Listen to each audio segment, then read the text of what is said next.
All right, where we left off last week in Premiere should have been on page 446. So let's just see, open project and navigate to where you're storing it. I guess 446. Oh yeah, sorry, 446 was our last page.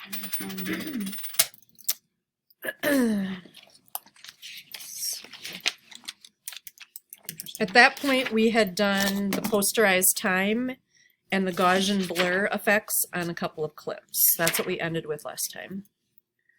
Does everybody have this?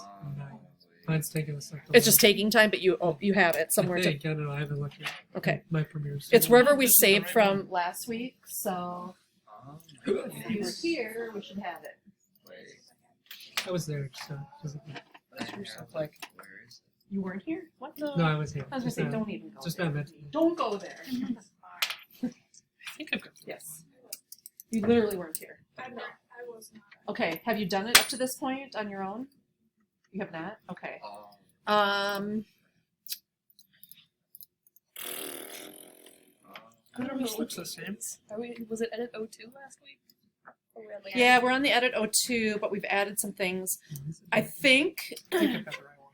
knowing what we have to do today, you should be able to open the edit 02, Toolsite edit 02. Do you have that one? Or whatever, or go into chapter 4 and open the PR project. You'll miss all the things that we did last week, but it's on Blackboard and recorded, plus the book. The book is there, you can actually read it. You'll have to go through that to learn what we did last week. So, the section that we're starting on in this online book is on page 447, if you're looking at the book, adding titles with the Premiere Pro title tool. So, we can add simple overlays where we click with the type tool and we're actually able to put type on here and then move it up to another track. And in theory, what we're going to do is make a video track 4. We're going to put all that stuff up there. So then, considering that it's transparent other than the words, when it gets to that point, it'll like shine through on top of whatever picture. So it'll overlay the text saying who it is and what their title is. So we're going to make a placeholder for that says person's name, person's title, and we're going to position it down in the lower left corner. And every time each one of the speakers comes on the screen for the first time, we're going to have that show the whole duration of them talking until it goes to B-roll again. And then what we're going to do in the upcoming weeks is in After Effects, we're actually going to make a lower third graphic in Illustrator, and then we're going to animate their name and title coming in letter by letter really fast onto that. And that animation that we make is going to replace, we're going to drop it on top of these placeholders that we're making right now, and it's going to know where to go and cover up. So we're going to do the real end product in After Effects, but if you ever want type to show up and do something, you can do it right within Premiere. There's plenty you can do in Premiere without going out to After Effects. All right. So take your timeline playhead to 1919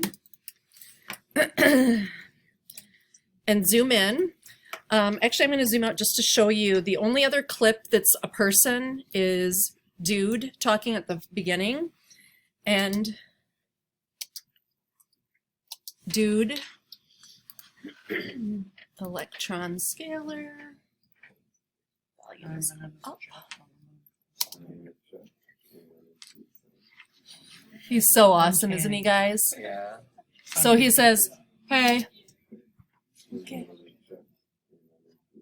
My name is Jeff and I'm in Poolside. Because he does that, we don't put a lower third graphic on him. He identifies himself. So we're jumping ahead to 1919. And that's right after the B-roll cuts, and we go down to video 1 track where Dwight is talking for the first time. Like I said, the information in the book is old legacy version. So if you want to take notes on this or just remember as we're going through it, it's really not hard. First thing we're going to do is we're going to get out of the editing workspace and we're going to switch to graphics workspace. You guys see it at the top? Click on that.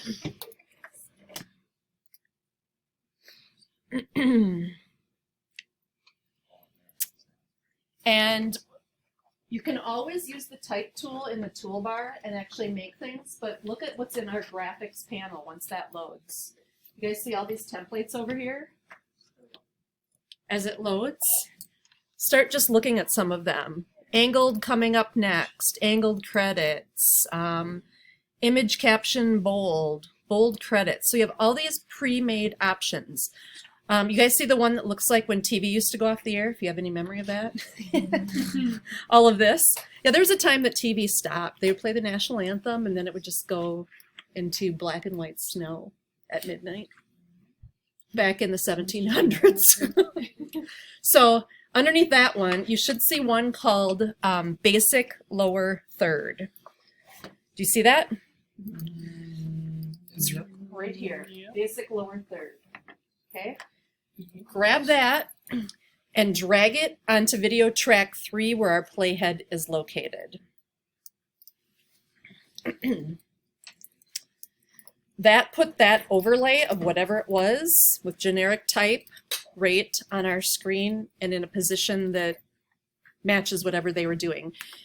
Just to see how that matches up with the safe zone, in your program monitor over here at the bottom of it is the wrench. And if you click on that, one of the options is safe margins. So the wrench right here, one of the options about 2/3 of the way down is safe margins. And that just shows you where you should keep, it's kind of like bleed lines and keep safe zone of print. Depending on, if not everybody, probably now most people have rectangular TVs, but if people still own the more square TVs, you know how they like get smaller when they show a wide angle or they put the bars around it. So keeping text inside of this safe zone is smart. So that's why when we drag this template in, it lined up already. We don't even have to think about it. But if you're doing it on your own and you went and got the text, where are you? Where's the toolbar? Here it is. You went and got the text tool and clicked in there. That's where you would want to be aware of where you're positioning it in the safe zone, safe margins. So let's just turn that off. It's just a toggle. You go back under the wrench and turn off your safe margins. All right, now what we want to do is do a little bit of editing with this Your Name Here business. So with the selection tool, click to select it. And I want you to notice it's kind of like we're used to seeing in Photoshop or something where there's layers. Over here we can see the Your Name layer, text layer is turned on, and the second line is also turned on. We are now going to take our type tool and triple click to highlight all of that Your Name Here business. And we just want it to say name here, so you can delete out the your or whatever, or type it in. But we also want to put a second line in that same text box. So do a shift return to force the cursor down to the next line, and then put title here. So we have name here, title here. Then highlight both of them and go over to your right-hand graphic panel, and this is where we see options that we have with the text itself, the font, the size, if it's left, centered, whatever. We're going to take it to be Arial. So where Myriad Pro is, you can highlight that and say Arial. And then in the font size, you see the 100. You can either scrub with the finger, type in a number, pull that slider to the right, whatever it is. We're going to change it to be about 80 point, somewhere in there, 82, 80. And what else are we going to do with it there? That's it. You can see the fill color down here. If we wanted to stylize it in any other way, it's just the text dialog. Go back and grab your selection tool and click to select that second box that says the second line is smaller. We're just going to delete that one out. We don't want that at all. So what we have is one text box, name here, title here, and it's positioned. Now it might not be in those safe zones, so we might want to double check that again. If we turn on the safe margins, click on the wrench and then safe margins. Just right click the The words themselves are fine. The text box goes below, but the words themselves are fine.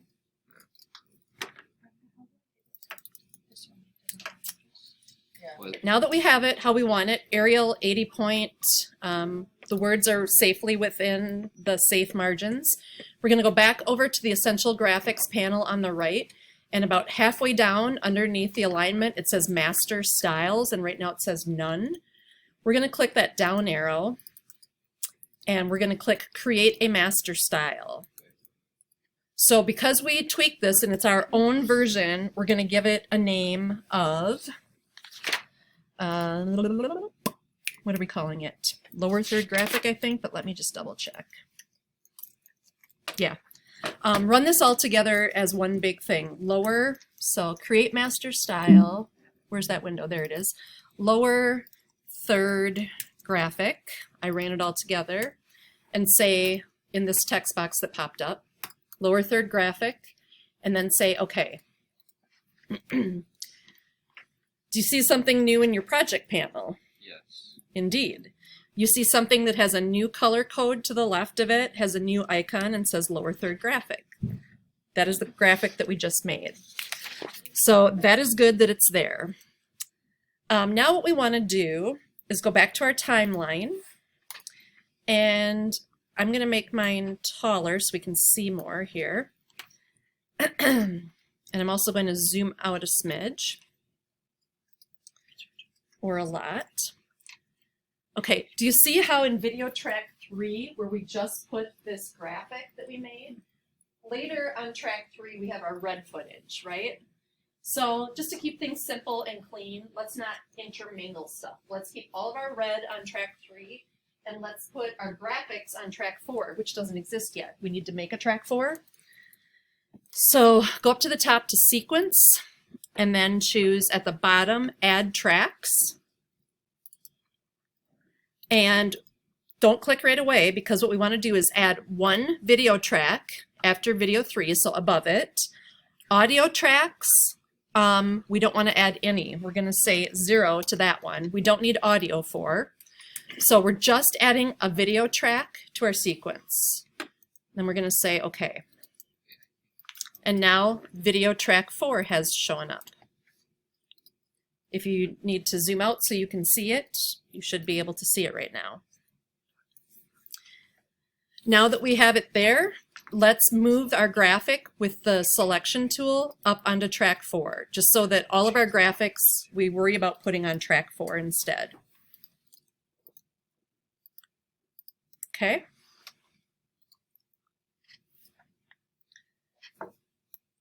So I've kind of zoomed in so it's a little bit easier to see here. The problem we have now is that if we scrub through this, Dwight's name is going to be showing up, but then it's going to cut to this B-roll and it's still there. So what do we need to do to the graphics clip? Shorten it? CC. So with your selection tool, just grab onto the end of it and snap it to where the B-roll starts below so that it goes off the screen when B-roll starts.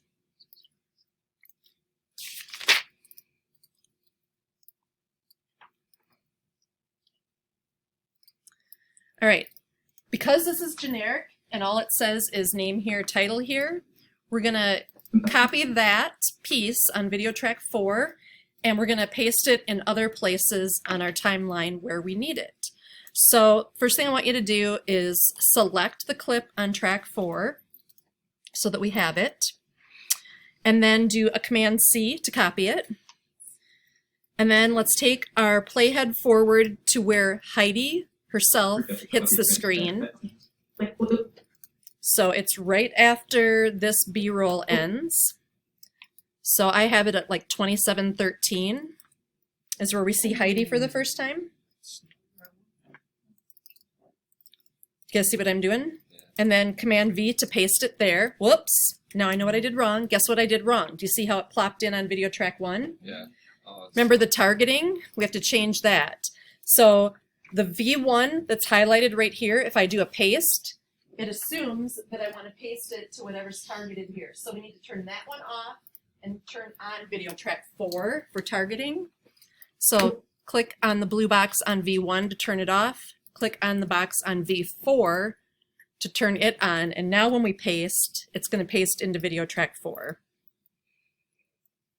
Again, we need to take the tail of this is too long, so we need to, I'm just going to get that out of the way. We need to pull the tail of that back so that it stops at,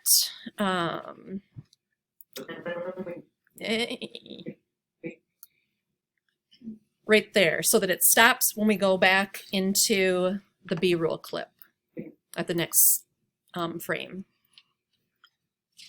All right.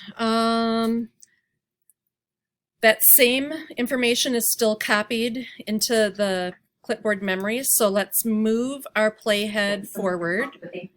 It goes back to Heidi talking, but we've already seen her identified, so we don't need one there.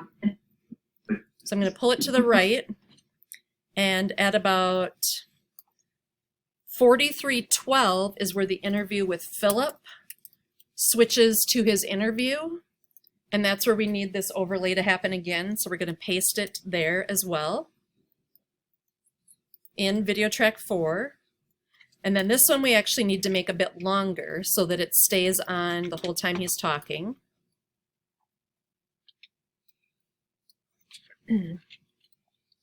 Interview Philip.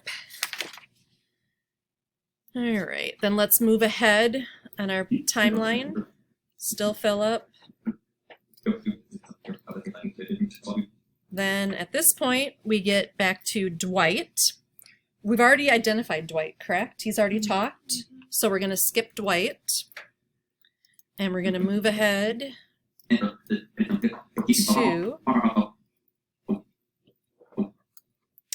to this shot where Adam comes on. I have it at 1:07:06. And we're going to paste again. And we're going to extend that one out, make it longer so that that overlay stays on until the B-roll comes back. So the whole time his face is on the screen, we see the overlay. Adam. And then we need to move on down the road to Tyler. He comes on at 1:15:07. I'm going to paste it in again and then tweak the endpoint so that it snaps to the start of the B-roll.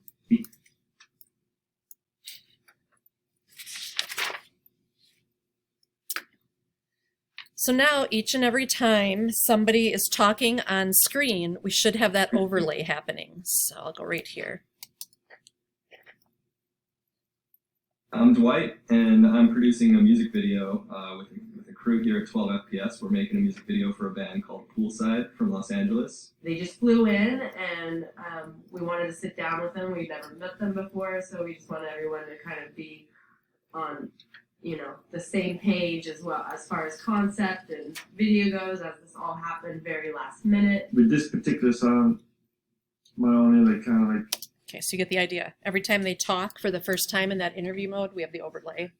The fact that it's white and it's easily visible on some backgrounds and not on others doesn't matter to us because we are going to replace it with an entire graphic. So it's going to be a box with color, and then the type is going to be on top of that box at all times. All right, let's do a file, save as. And we have this through page 54. Or 454.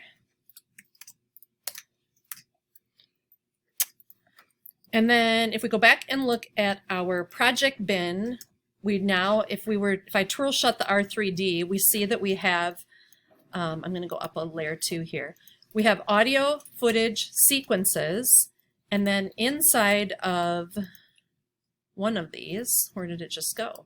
Oh, there it is.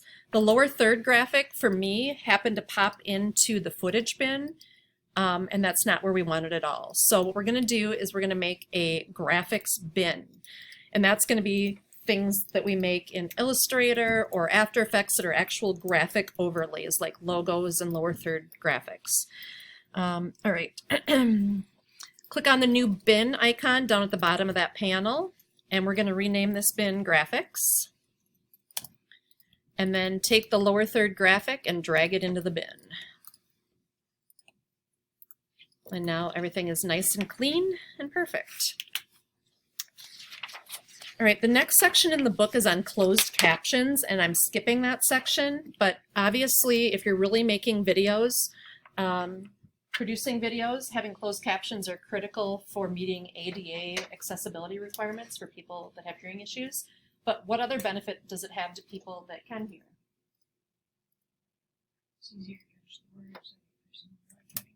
Yeah. It doesn't hurt us to see the words going by at the bottom. And how many of you on your phones, when videos pop up, see the words but don't have your sound on?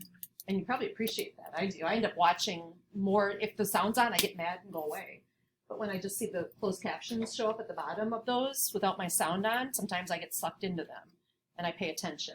So they're important, but I'm just not going to go through this chapter. But you can do it, and you should. This is the chapter on how you do that. So if in your future life you need to know about that, it exists, and you should do it. All right, let's pop ahead to the third clip in our entire option here, which, when I get in there, is called Prod Production Monitor. It's literally the third clip. And I'm going to play it for you, and all we're going to see is that this was a handheld recorder, and it's a little unstable. There's kind of some bumping around. So watch this play out. And I think if you can notice, like, watch the edge of the TV here and how it bumps up and down as we play through this. So you guys see all that movement? So if you hand hold and there's some issues with that and you want to do your best to fix that clip, there is an effect called warp stabilizer that can really help. However, don't apply it willy-nilly to every frame because it actually, or not to every frame, to every clip, because it can actually make things worse. So if you end up having a clip in your commercial that you think could be improved by using warp stabilizer on it, try it. If you don't see an improvement, get rid of it because it's just more data and makes it slower. But if it does improve it, it's well worth doing. So select that clip, the one right back here called Prod Production Monitor.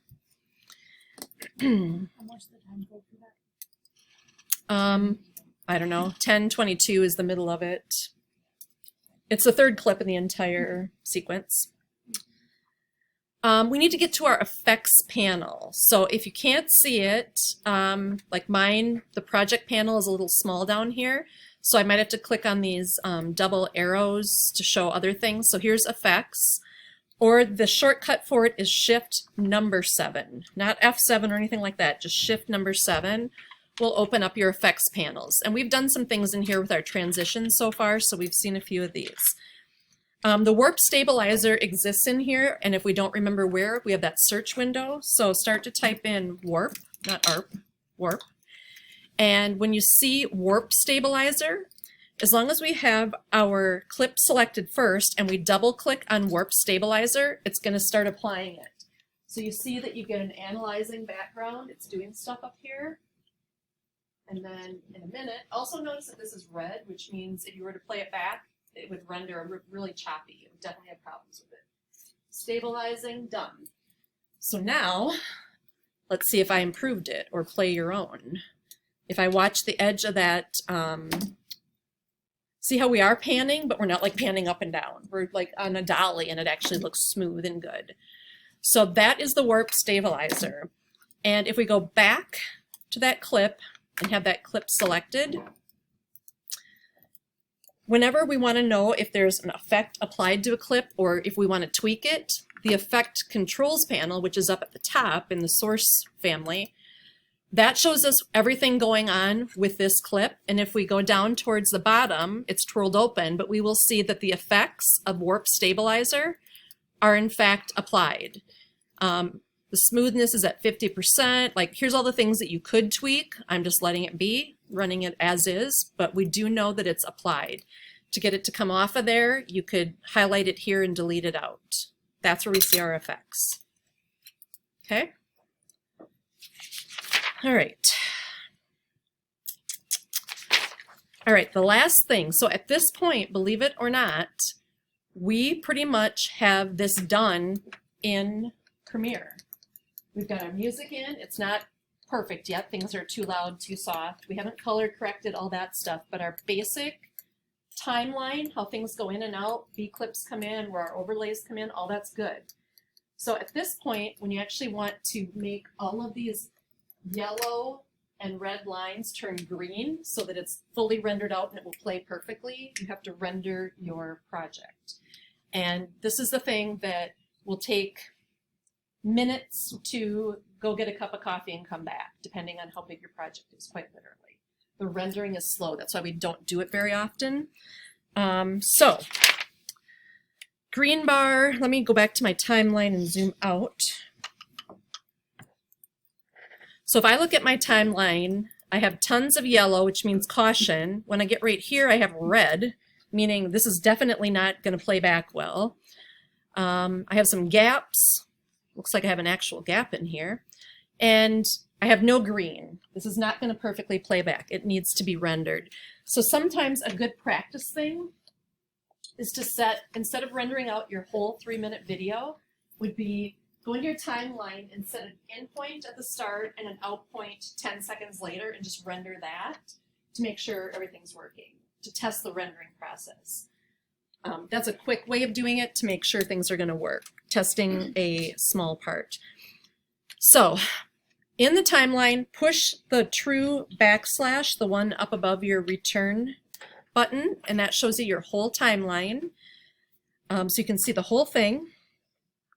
And then to render this, we go up to the word sequence, and we would choose render in to out. And I'm going to start it. That's literally going to render our whole entire movie. So 1 of 78 previews, rendering frame, there's 4,369 frames. It's estimating to take 2 minutes, which is nothing. So go ahead and run that render. And notice how it's turning things green as it goes along. So this is something that you will have to do before you upload and everything like that, which we get to in a couple chapters. Don't worry, we're not anywhere near there yet. But you have to render it to get rid of all of these yellow and red spots. Guaranteed when we play it back after it's rendered, there'll be no missed frames, nothing will stall out. It'll just play through like a beautiful video once we do that.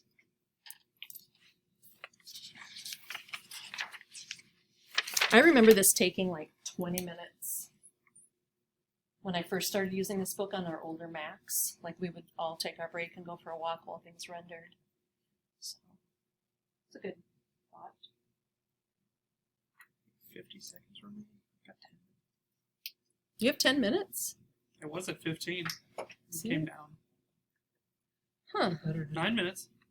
Oh, Well, 9 minutes, 48 seconds. Not very good at rendering. Yeah, I'm pretty bad at rendering. Of editing. New editor. You have rendered out completely. Your timeline should have all green up here, no more reds or yellows. And if you were to play that back or post it or share it somewhere, it would be not glitchy, it would play perfectly. So that's the end of chapter 4. Hey, Dwight. So what I'm going to do now is I want to walk around and see just the start of your commercial. And then the rest of the day, as needed, is for you to work on said commercial. But what I do want to see next week, after break, when we come back, is your commercial ready for what I would call the rough cut. So maybe you just started today, you got a few clips in. I want it to be, here's our beginning to our end, here's where I go to B-roll, and I also want you to add some temporary graphics like we just did today. I want you to put a lower third placeholder in a couple of spots that make sense in your commercial for where you will later be putting something. So it has to have video track 1 and 2, so B-roll, and it has to have the title overlays, which in this case would be on track 3. We don't have any red footage. The sound, as far as additional sound, if you found some already, that's great. If not, we're going to get to that in a couple of chapters. But the audio from the actual recordings, the voice audio, should at least be audio track 1. So after break, I want to see that version of it. So if you've got everything done and it's just putting things together and tweaking, you can use this time to do that. If you need to film more, you can use time to do that. But I absolutely have to see where you are right here today before you go anywhere. You don't have the person stuff. I do. It's in my trunk. We should finish getting all our stuff. Yeah, we should definitely record today. And have